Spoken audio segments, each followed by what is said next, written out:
This time, we are going to determine the standard matrix of a linear transformation described here. We have two forms of linear transformation. The first one is linear transformation from R2 to R2, described by this transformation of x and y is equal to x plus y, and then y. The second transformation is also in R2 to R2, defined by a transformation of vector xy is equal to x minus 2y and 2y minus x. To determine the standard matrix of a linear transformation, we are going to base it on the standard matrix of our space, which is on R2 here, our domain. Okay? Because it's R2 to R2 and our domain is an R2, the standard matrix for R2 is actually 1, 0, 0, and 1. Okay? With this, you can what you call this one, generate all possible forms of matrix in R2 space, and this is considered to be the standard matrix for the R2 space. We are going to take out here the columns for each matrix. Let's say this would be our E sub 1, which is 1, 0, and the second column is 0 and then 1.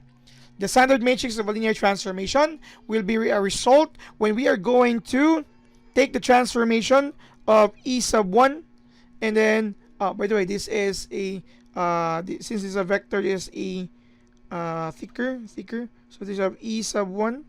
And we're also going to take the transformation of E sub 2.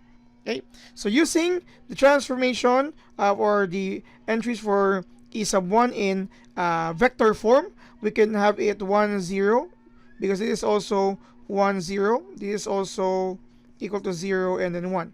So we'll have here, since it's x plus y, so you have 1 plus 0, and then you have here 0.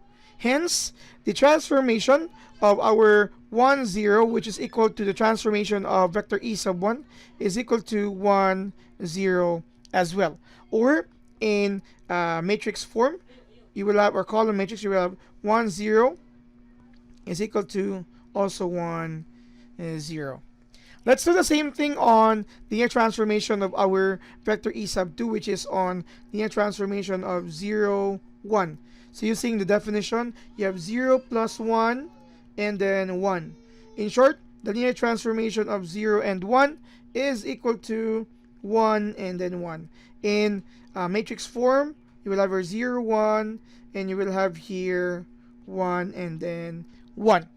The standard matrix of a given linear transformation here is the augmented matrix of the linear transformation of your first vector E sub 1, and you have the second vector E sub 2, and so on and so forth if you still have more.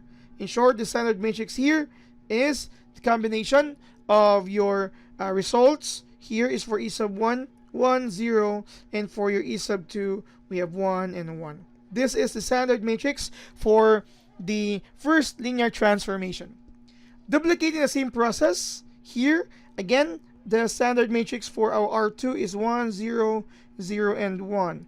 Take out the columns here, so your vector E sub 1 is equal to the vector 1, 0, or you will have your 1, 0 like this, and your vector E sub 2 is equal to 0, 1, or equal to this form, 0 and then 1. Then, let us try to solve first the linear transformation of your vector E sub 1, which is the linear transformation of 1, 0, using a definition here. So you will have x being 1 minus 2 times 0, then 2 times 0 minus 1.